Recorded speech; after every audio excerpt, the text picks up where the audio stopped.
Warahmatullahi wabarakatuh. Kita sekarang membahas tentang laporan perubahan ekuitas ya.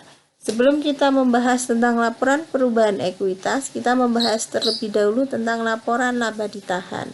Nah, laba ditahan ini naik ketika ada net income atau laba dan turun ketika ada rugi. Kemudian naik ketika ada perubahan in accounting principle, jadi perubahan metode akuntansi. Jadi misalnya perusahaan awalnya menggunakan FIFO ganti ke average atau sebaliknya average ganti ke FIFO, dan di mana perubahan tersebut mengakibatkan laba yang berubah ya. Jadi laba periode tahun sebelumnya harusnya misalnya FIFO nih, kemudian dihitung pakai average, labanya berubah karena persediaan akhirnya berubah. Maka labanya itu bisa kalau dicatatnya overstatement yang periode lalu, maka dia akan menurunkan net income ya ini. Kalau dicatatnya periode lalu dia understatement ya, dicatat terlalu kecil, maka akan menaikkan net income. Kemudian net income juga naik ketika adanya prior period adjustment. Jadi ketika adanya penyesuaian periode terdahulu. Misalnya ada suatu kesalahan periode terdahulu ya, perusahaan over value dalam mencatat piutang. Kalau piutang berarti hubungannya sama sales ya, salesnya masuk di laporan laba rugi. Kalau salesnya terlalu tinggi, berarti labanya dicatat over value. Kalau labanya dicatat over value, maka akan menurunkan laba ditahan. Sebaliknya jika misalnya salesnya atau account receivable-nya dicatat under value, lah ini akan menaikkan laba ditahan. Jadi misalnya begini nih, perusahaan ada kesalahan dalam mencatat piutang atau sales ya, dicatatnya kurang sebesar 10 juta ya, dicatat under value sebesar 1018. Maka di tahun 2019 ada adjustment ya untuk mengkoreksi kesalahan pencatatan di tahun 2018. Adjustmentnya adalah return earning-nya di kredit, account receivable-nya di debit sebesar 10 juta.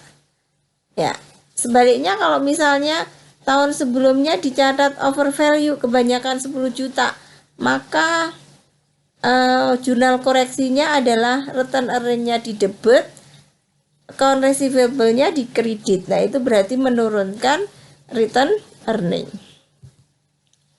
Nah, ini contoh dari return earning statement. Saldo awal ditambah net income dikurangi dividen, ketemu return earning akhir. Kemudian kita akan membahas tentang statement of change in equity. Ini diperlukan, kita memerlukan laporan laba rugi komprehensif ya.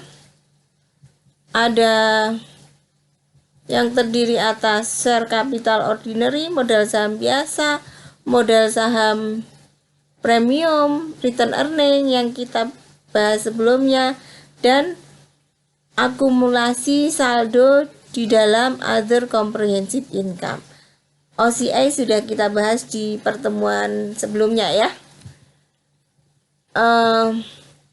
Jadi statement of change in equity, laporan perubahan ekuitas, itu merupakan melaporkan perubahan setiap ekuitas dan total ekuitas selama periode.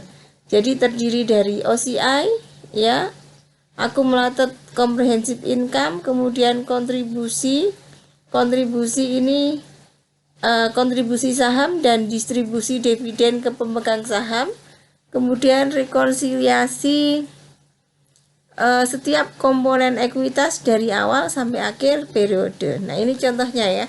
Contohnya statement of change in equity, perusahaannya Gilspa. Jadi dia punya share capital 300.000 $1.000. Kemudian OCI-nya awalnya ini 60, return earning-nya 50, jadi totalnya 410. Dividennya awalnya 110, OCI-nya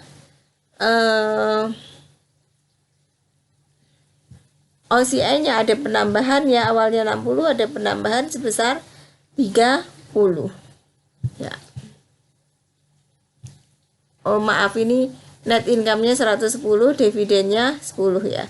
Jadi kalau di total share kapitalnya modal sahamnya 300, OCI-nya 90, return earning-nya di total, return earning tadi saldo awal 50 ditambah net income dikurangi dividen, totalnya 150. Jadi ini merupakan statement of financial position-nya.